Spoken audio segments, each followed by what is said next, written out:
Bet, lu di kamar mandi lama bener ngapain sih, ngaci tembok apa gimana lu? Gua dari mulus sampai hilang, sampai mulus lagi, hilang lagi, masih ngejogrok kayak lu di sono. Ya kan sabar ya. Ya sabar Mas, 10 menit, 15 menit di pintu gua bolongin lama-lama nih ya. Ya kan sabar ya. Lu cowok lu ya? Enggak. Spoiler bang, cowok beneran dia. Dari satu tongkrongan emang dia king of boknya bang. Orang mah nyari bok ke dia. Ada satu harddisk 4 tera, nyisa 200 giga, isinya bok semua. Lengkap genrenya. Lu kalau buka situs bok nih, situs yang katanya diamanin pemimpin negeri kotok padahal masih aja gampang dibuka tuh. Itu genre di sono kalah sama isi harddisk dia tuh bang. Dari kecil udah begini, emang bener ya. Apa-apa yang dididik dari kecil bakal nyantol sampai tua emang. Waktu dia kelas 6 SD, dia punya HP Nokia. HP yang kalau dilempar ke tembok satu rumah roboh. Fire in the hole! HP yang kalau kita ngirim SMS bisa sambil nutup mata. Udah.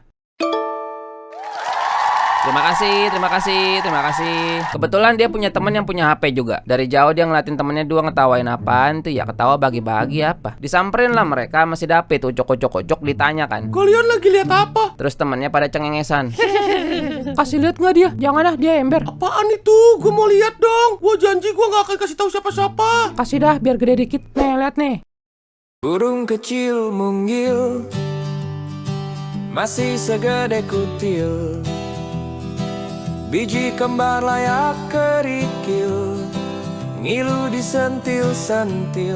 Gua boleh bluetooth nggak? Anak sekecil itu menonton sesuatu, otaknya mati kutu, tak ada alat bantu. Itulah pertama kali dia nonton bok. Dua hal yang terjadi sama hidup dia bang. Pertama, dia baru sadar ternyata selama ini dia dibohongin emaknya. Kalau ade bayi itu keluarin dari udel. Kalau cara bikin ade bayi itu satu botol minyak campur tepung diaduk-aduk terus ditelan biar hamil. Habis itu emak sama bapak masuk ke dalam kamar bertepuk tangan bareng supaya minyak dalam perut itu bisa jadi ade bayi. Itu satu. Kedua, ini perasaan apa? What is this feeling? Kok badan gua anget? Kebayang-bayang mulu sama otak kecil mungil dia pas lagi makan, lagi berak, lagi diem. Masa sih kayak begitu? Masa sih kayak begitu? Emang gak sakit ya? Siapa sih yang kepikiran pertama kali? Kok bisa tahu kayak begitu caranya? Masuk akal sih, soalnya yang satu colokan, yang satu stop kontak. Oh, terjawab sudah waktu dia ngeliat ada dua kucing lagi main gulat-gulatan. Ternyata emaknya bohong juga. Mak, itu mereka lagi main apa sih? Iya, kamu tahu kan Smackdown? Nah, itu lagi main itu. Dia gak pernah benar-benar deket sama orang tuanya bang. Jadi dia gak pernah cerita sama siapapun termasuk emaknya sendiri tentang itu. Karena dari lubuk hatinya yang paling dalam ada yang ngomong, ini sebenarnya gue salah nih nonton beginian. Tapi penasaran, dari tonton 1000 kali juga pas ke 1001-nya penasaran lagi, tonton lagi. Temannya cuma ngasih satu bang, katanya kalau mau yang lain bayar. Tai juga temannya. Hampir tiap hari dia tontonin, ngumpet-ngumpet, kagak ada yang tahu bang. Dan kalau Iya mak. Lo mau makan apa mau mati sih lu? Dari tadi lu makan sono. Iya mak, ntar ke sono mak. disitulah letak kelalaian orang tua. Bisa nggak tahu anaknya habis dapat apa dari luar, sungguh miris. Berkembang dari situ, dia mulai masuk SMP bang. Kebetulan di rumah dia ada komputer bapaknya yang kalau dinyalain bunyinya masih begini.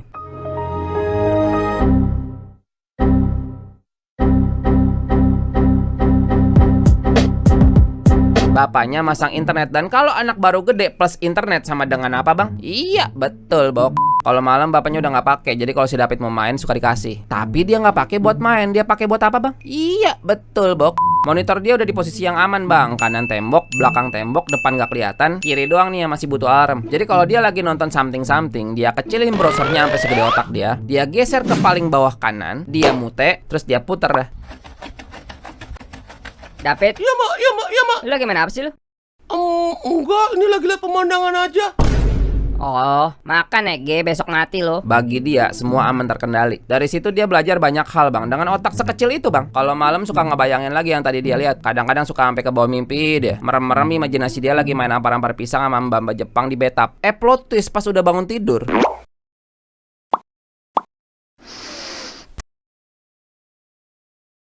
Bro, lu main Shaolin Soccer? Enggak, Ngikutin One Piece gak? enggak juga. Kalau gitu ngobrolin apa ya supaya kita nyambung? Apa yang jadi pemersatu kita? Oh, Mia, Sasha, Elitran. Pemersatu bangsa pada anak bocah umur segini bukan cinta tanah air, bukan saudara seiman, tapi Kenapa? Orang tuanya mana? Gurunya mana? Orang tua! Lihat nih bocah lu umur segini udah ngomongin Elitran. Gurunya bukan gak ada ngajarin bang, ada mata pelajaran namanya IPA spesifik di biologi ngomongin reproduksi. Diajarin ini tuh gunanya apa, ini tuh maksudnya apa. Bahkan sampai diajarin juga efek buruk dari menonton film Kerusakan otak, emosi tidak stabil, disfungsi ereksi, hingga pemicu kejahatan seksual. Walaupun otaknya David kecil mungil, dia memperhatikan dengan sesama bang. Wah, relate sama gua nih yang satu hari baru satu baru. Ternyata segitu parahnya ya pengaruh di hidup gua. Dimasukin tuh pesan-pesan dari gurunya, dimuat-muatin bang. Gue mesti berhenti gitu katanya mah. Dan pas sampai rumah, apakah dia berhenti? Tentu tidak. Biasanya ini berlangsung kira-kira setengah jam sampai sejam bang, tergantung fantasi dia lagi kemana. Tapi karena sekarang dia udah paham betapa salahnya dia begitu, betapa hinanya dia begitu, tiap kali udah buka keran dia nyesel. Murung, lesu, merasa hidupnya nggak ada guna. Mati sekarang juga kagak ada yang nyari. Pit, udah apa Pit? Bocah baru gede lu. Hidup lu tuh masih panjang, masih banyak cita-cita yang bisa lu kejar. Jangan ngerem karena Yah, bocah. Harusnya kan di jam-jam segini tuh lu bisa menimba ilmu lebih banyak, bisa melakukan kebiasaan yang baik, atau seenggaknya main aja dah ke teman lu main. Tapi akhirnya jadi murung begini. Dan kalau udah murung begini, dia ngapain? Lagi, bener.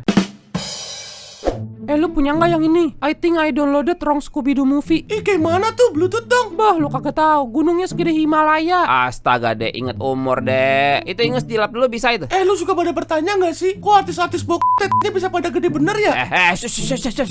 Udah masih bocah mana pantes sih ngobrolin yang lain kayak apa kek? Ada yang disuntik, ada juga yang alami. Udah gue bilang udah. Lu ngomongin cewek seakan mereka itu objek bro, barang. Ini ngerusak pandangan lu terhadap lawan jenis. Lu bakal cenderung meremehkan derajat dan kehormatan lawan jenis. Paham gak lu sampai sini?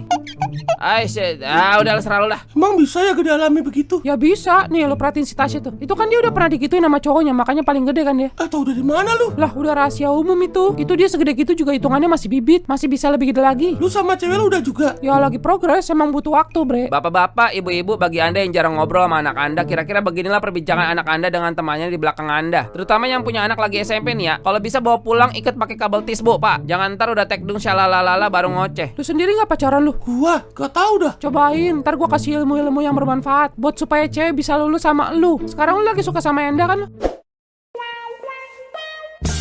Hah? Gak berani gua. Oh, cupu ya. Bukan cupu anjir. Cupu lah, males gua cupu. Kira suhu, ternyata cupu. Enggak. Kamu mau gak jadi pacar aku? Mau. Indahnya daftar di komunitas kemaksiatan. Padahal muka lo jelek kayak babi ya, lagi. Tapi emang kriteria orang pacaran sih emang gak jauh-jauh dari yang penting pintar ngegombal, bersedia jadi ojek gratis, sama kayaknya orang baik. Kayaknya kan ceweknya bisa nebak-nebak doang. Pit, kalau suasana hati lagi damai begini enaknya ngapain, Pit? Iya, lagi bener. Jangan dikit-dikit lagi main game, ngacok. 3 jam kemudian ngacok. Berarti dalam 24 jam bagi 3, 8 kali cok. Kau bayangkan lagi di mall, wah ada cewek cantik. Wah ini sesuai dengan inspirasi boksa. Ngacok. Kau bisa, Menurut gua selaku penulis cerita David ini, dia udah nggak bisa diselamatin bang dari dunia perengacaan. Kalau kita pegang palanya nih bang, kasar banget. Oh ternyata ngeres.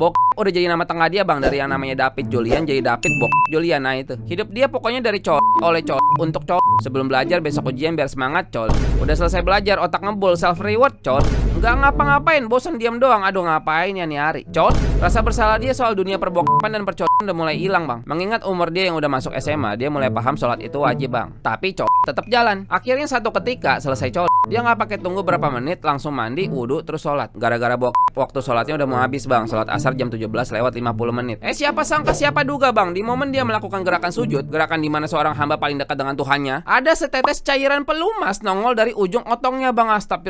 Astagfirullahaladzim. Gua kasih tahu ini kisah nyata bang. Jangan tanya gua nih sholatnya sah apa kagak dah, gua nggak ngerti-ngerti amat tuh. Momen-momen kayak begini yang bikin dia makin merasa dirinya hina. Di sini sebenarnya dia bisa milih bang, milih nyesel, gila, sampai depan Tuhan aja begini. Besok-besok nggak mau lagi deh gue Dia bisa milih begitu tuh. Tapi ternyata yang dia pilih adalah emang orang nggak bener lah gua. Malu gua kalau sholat lagi. Berubah bener juga kayaknya udah nggak bisa gua. Ya udahlah, gua orangnya emang kayak begini. Dengan kata lain itu adalah sholat terakhir dia di SMA bang. Gara-gara gila nggak tuh? Sekali lagi kisah nyata bang. Makin sering dia makin dia sering nyesel. Makin sering dia nyesel, makin sering dia stres. Makin sering dia stres, makin sering dia soalnya stres. Ini lingkaran setan nih bang. Nggak ada yang bisa nyelamatin dia kecuali, nggak tahu juga gua, nggak tahu dah, kagak bisa selamat kayak mah. Jadi anak-anak 2 tambah 2 sama dengan berapa David? Tapi goblok. Iya Pak. Jadi ceritanya kan ada 2 apel nih. Terus di sebelahnya ada 2 apel lagi. Kalau ini sama ini ditambah jadinya cewek lewat. Apaan sih? Lagi konsen gua. Ntar dulu. Jadi tadi ada 2 ditambah. Aduh, udah goblok, konsen. Jadi ada 2, terus ada 2 lagi. 1, 2, 3, 4. 4 Pak. Goblok. Otaknya udah tercemar bang, kebanyakan polusi Ini kalau mau diberesin, anggarannya ngalahin utang negara bang.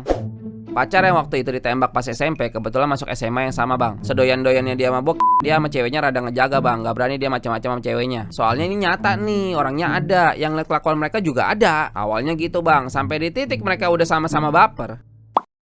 Bagaimana kau? Lagu romantis kek, malah lagu religi. Lah emang ini kemaksiatan kok, kenapa mesti diperindah? Dari yang awalnya dia punya pembatas antara yang boleh sama yang nggak boleh, pada mulai pindah haluan bang.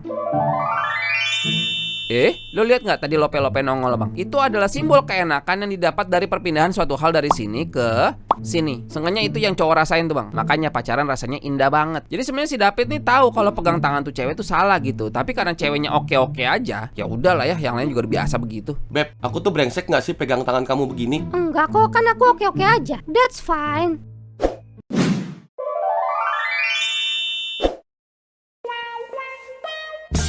Enak pacaran. Gila bre, nggak nyangka gue bisa pegang tangan dia. Udah, nggak usah dipikirin mulu. Mending lu pikirin tuh lu mau tobat kapan. Tobat. Bujang ini berada dalam dilema yang menyiksa bang. Otongnya kenceng tapi dia masih sadar kalau ini tuh salah gitu. Jadi seneng campur sedih, campur aduk tuh hatinya. Ujung-ujungnya stres. Dan kalau udah stres ngapain Pit? Bok lagi bener. Makin hari dia pacaran makin ada aja progresnya bang. Dan tiap ada progres baru ngaci pulangnya cowok. Besoknya rangkul-rangkul ngaci pulang cowok. Besok cepik-cepiki ngaci celana basah pulang cowok. Gua tanya sama cewek di sini yang nonton, lu pulang habis jalan sama cowok lu, dia cowok tahu nggak lu? Pasti nggak, karena cowok cenderung tidak bercerita. Besoknya Aku mau kita udahan. Hah? Pet, lu di kamar mandi lama bener ngapain sih, ngaci tembok apa gimana lu? Ya kan sabar ya. Lu cowok lu ya? Enggak. Gue ini teman satu kuliah dia bang, satu kosan juga. Gue sih bodo amat ya, dia mau coli 10 kali sehari bodo amat, kopong dah. Tapi yang gue nggak seneng ini kamar mandi tuh kamar mandi bersama. Minimal siram goblok. Iya ntar gue siram. Tuh kan bener lu coli lu. Enggak bre. Bacot najis gue mah tai. Lah Pit, mau sholat lo? Tumben. Ah iya, kan hari ini hari Jumat. The Friday Muslim. Seseorang yang muslim waktu hari Jumat doang. Kalau lagi inget sholat begini tuh berarti dia lagi pakom coli minimal 1 hari bang biasanya. Misal dia Senin coli, di Selasa coli, Rabu coli, nah Kamisnya libur tuh bang. Karena dia udah merasa suci pada hari Kamis, dia jadi pede buat sholat Jumat di hari Jumatnya. Tapi kalau Kamisnya coli, ya udah, Jumatnya coli juga udah tanggung katanya mah. Ini nggak tahu aturan dari mana dia buat sendiri ya. Kalau kita kan yang bener mah ibadah ya ibadah aja. Tapi bagi dia maksiat bikin dia jauh dari ibadah yang bener bang. Dia kan demen main IG bang. Dan tiap kali dia buka IG, tombol pertama yang dia pencet tahu apa bang? Tombol explore bener. Isinya semangka, melon, bapau, sampai yang tutup gelas kopi juga ada, lengkap. Kayaknya nggak ada di dunia ini yang lebih paham isi otak David dibanding algoritma IG bang. TikTok juga samanya aja. Membal ada, daster tipis ada, hot pants tank top lengkap. Pokoknya cewek-cewek yang harga dirinya tergantung filter nyala apa kagak. Cewek-cewek yang kalau joget kita pantengin dianya malu, tapi joget depan HP jutaan orang pantengin dia nggak ada malunya. Dan kalau udah terlalu lama di dunia per-IG-an dan per-TikTokan, birahi dia meningkat bang. Dan kalau udah sampai limit paling atas, kira-kira dia ngapain bang? A. Berhenti dan menyesali perbuatannya. Atau B. Buka bok bener. Tapi satu yang gue salut dari David, tahu nggak lu apa bang? Kan website bok ini kanan kirinya suka ada iklan judul ya. Dari mana gue tahu ya, gue dapat info dari orang mana gitu. Kan ada iklan judulnya kanan kiri tuh gitu ya. Sesering-seringnya dia buka itu website, satu kali pun dia nggak pernah tertarik buat ngeklik itu iklan judul ataupun bermain judulnya. Dari situ gue bisa ambil kesimpulan, ternyata orang mesum masih lebih berotak daripada pemain judul. Jadi kalau lu yang udah mabok ya, terus main judul juga, saran gue gini bang, lu mati dah. Soalnya dunia udah hancur banget gitu bang. Ada lu nambah-nambah jadinya. Lu inget gak sih waktu manusia masih pada di alam ruh gitu? Kan berbondong-bondong buat lahir ke dunia tuh bang. Terus lu manggil-manggil, tunggu, ikutan dong, tungguin gua. Terus lu diginiin bang, lu tuh gak diajak. Ingat gak bang? Jadi masih roh aja udah gak penting hidup lu bang. Bener, saran gua mati dah. Pit, lu manajemen pemasaran udah kerjain belum? Hah? Oh itu, gue belum beli map, ntar dah. Beli map? Buat apaan? Ya buat tadi. Emang tadi lu nanya apaan? Gua nanya, tugas manajemen pemasaran udah kerjain belum lu? Ya itu belum juga, belum. Lu gak nyambung diajak ngobrol, kebanyakan lu. Itu di pala lu close-closein dulu tapnya. Udah kebanyakan tap makanya nge-lag itu. Ya, not responding, bre. Tuh, makanya gua kata kurang-kurangin bre. Ya gimana ya? Gue bukan sekali dua kali nyoba berhenti. Ujung-ujungnya baik lagi gua. Lu coba olahraga dah atau kegiatan apa kek? Lu tuh ke situ mulu gara-gara lu nggak ada kesibukan tau. Gua paham sih rasanya mirip sama rokok, susah banget berhentinya. Iya sih, Lu tahu nggak akibat-akibat buruk dari kebanyakan nonton tahu gua, tahu semua gua. Cuman tetap aja susah, bre. Nah, sama kayak ngerokok. Di bungkusnya kan ditulis tuh, rokok menyebabkan kanker bla bla bla bla. Sampai gambar tenggorokan bolong juga ada. Tetap aja orang ngerokok juga. Jadi kata gua ya, akibat buruk tuh nggak ngeberhentiin orang dari nyandu sesuatu, bre. Emang harus niat dari orangnya, niat dari lu nya nih, komitmen mau berhenti gitu. Kayaknya paling bener gue nikah muda deh, bre. Buat ngindarin zina kan? enggak, jangan ngindarin zina tai, nggak ada begitu. Ya kan bener dong. Jadi nafsu birahi gue selesai sama istri gue secara halal. Enggak, percaya sama gua. Ih, gua paling gedek dah orang kalau udah ngomong mau nikah buat ngindarin zina. Emang kenapa begitu? Ya karena, apa sih nikah kayak receh amat ya. Gua tahu nikah emang ngebantu kita ngindarin zina kan. Tapi ibarat tuh gini, persoalan dari nikah tuh segini. Pas ditanya alasannya nikah, jawabannya segini. Karena mau ngindarin zina. Percuma bre, nikah nggak bakal ngindarin kita dari zina kalau kita nggak belajar kontrol dulu. Yang udah-udah tuh tetap aja ntar nikah bakal zina juga, juga, juga. Karena yang harusnya dibenerin tuh kitanya dulu gitu. Iya sih. Berarti gue jangan.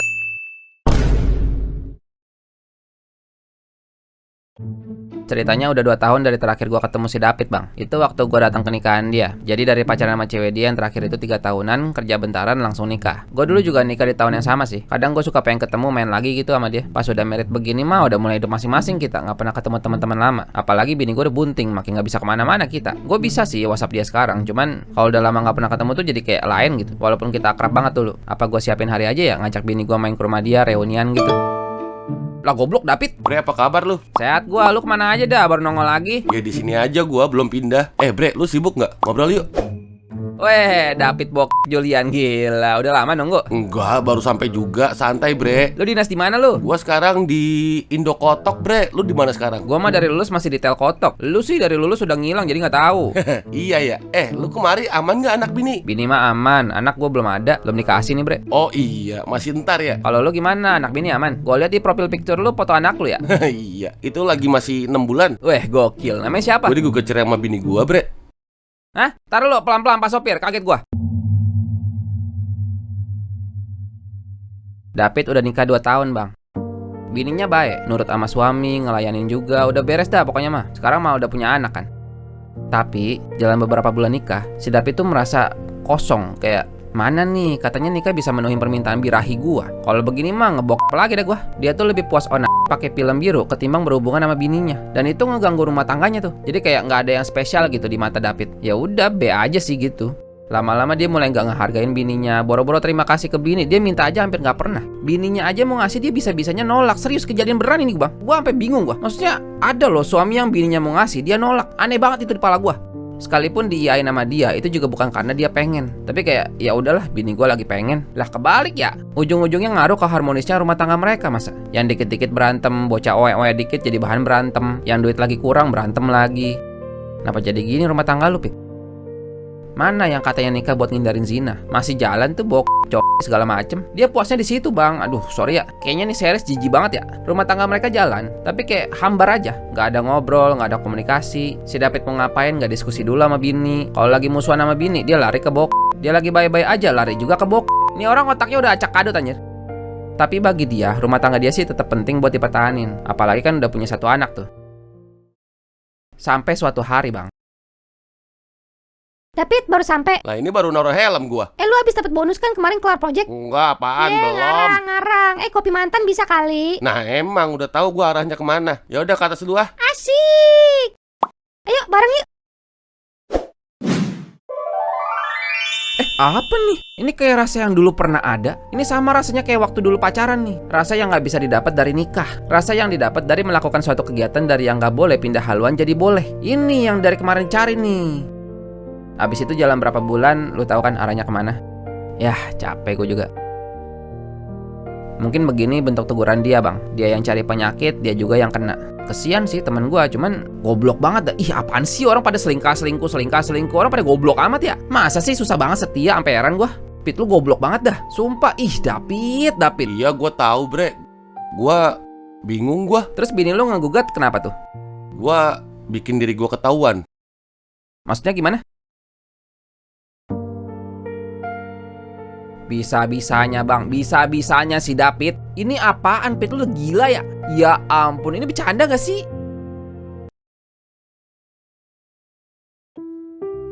Masa lalu David ternyata lebih gelap dari yang gue tahu bang. Waktu dia SMP, dia punya sepupu cewek udah SMA. Sepupunya itu sering main ke rumah, ngajak David main. Tapi ternyata, aduh berat banget gue cerita ya. Pokoknya hal menjijikan lah ya. David yang bisa dibilang masih polos bang, ikut aja apa kata sepupunya itu. Dan itu berlangsung kayak setahun lebih gitulah. Gak ada orang yang tahu, termasuk orang tua mereka. Udah tertanam di otak polosnya David busuknya dunia ini di masa dia masih labil. Waktu sepupunya udah pindah jauh, udah liar bang. Yang dari kemarin gue ceritain itu.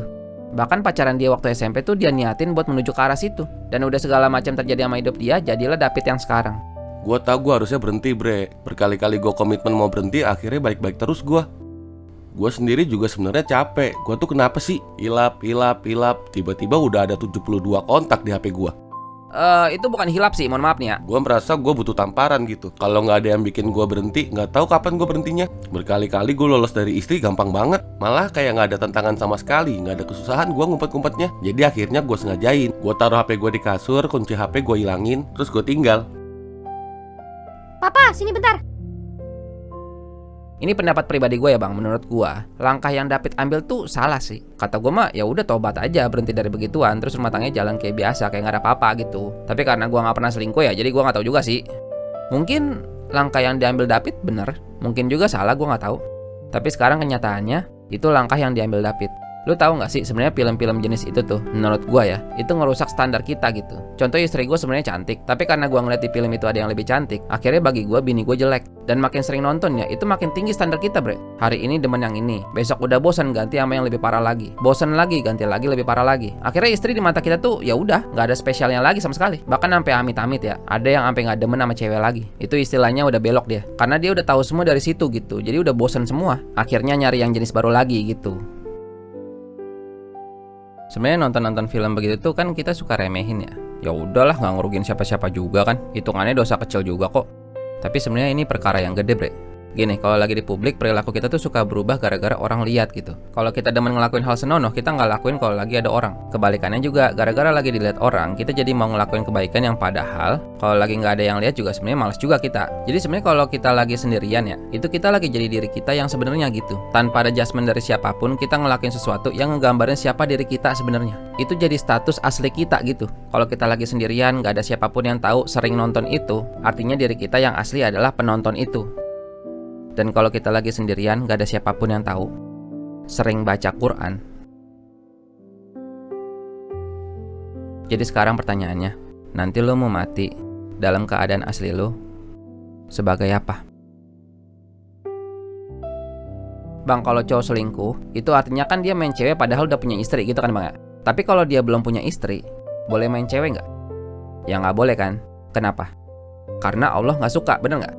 Berarti kalau ada orang selingkuh, yang jadi akar masalahnya kan dia main cewek kan, mau dia udah punya istri ataupun belum gitu. Masalahnya tuh di dia yang suka main cewek gitu, dan Allah nggak suka. Artinya balik lagi, kalau ada orang selingkuh, itu jadi salah apakah karena udah punya istri atau karena main ceweknya. Gue tahu kok diselingkuhin itu sakit banget, tapi dari sekian banyak kasus selingkuh di medsos ya, gue merasa semua istri yang diselingkuhin itu marah karena dia disakitin aja, bukan karena suaminya abis bikin Allah marah. Gue gak menemukan yang, lo itu harusnya jadi imam gue, bawa gue ke surganya Allah, itu hak gue sebagai istri. Lu malah berani-beraninya bikin Allah marah, lu tuh harusnya malu sama Allah. Lu jadi imam gue gak bisa diharapin lu. Sama-sama ngomel, tapi alasan dia marah tuh karena gimana gue mau dibimbing ke surga sama lu nih, lu nya aja belangsak. Kalau gak bisa gue cari yang lain lah. Jadi tolak ukur suaminya salah tuh adalah murkanya Allah gitu. Gue belum pernah ngeliat yang begitu sih. Kalau main cewek itu nggak boleh karena takut istrinya tersakiti, ya udah main cewek di belakang istrinya aja dong, selesai. Tapi kalau main cewek itu nggak boleh karena takut Allah marah, kita mengumpet ke lubang semut juga Allah tahu kan. Ngerti nggak sih maksud gue bang? Gue takut ngomong gue belibet nih. Intinya tuh, gue ngajak lu semua bang dan mbak semua, ayo kita jadiin prioritas utama kita tuh Allah gitu. Mau yang cewek, mau yang cowok, semuanya dah bisa yuk. Gua jamin kalau suami lu mindsetnya adalah gak mau selingkuh karena takut Allah marah, gua jamin dia bakal lebih setia sama lu dibanding cuma karena gak mau lu sebagai istri dia tersakiti. Bukan hati lu gak penting, tapi Allah tuh lebih penting dari segala-galanya gitu. Papa sadar papa salah. Papa juga paham salahnya di mana. Papa janji akan berubah mah. Semua kesalahan papa yang tanggung. Boleh nggak kita coba lagi?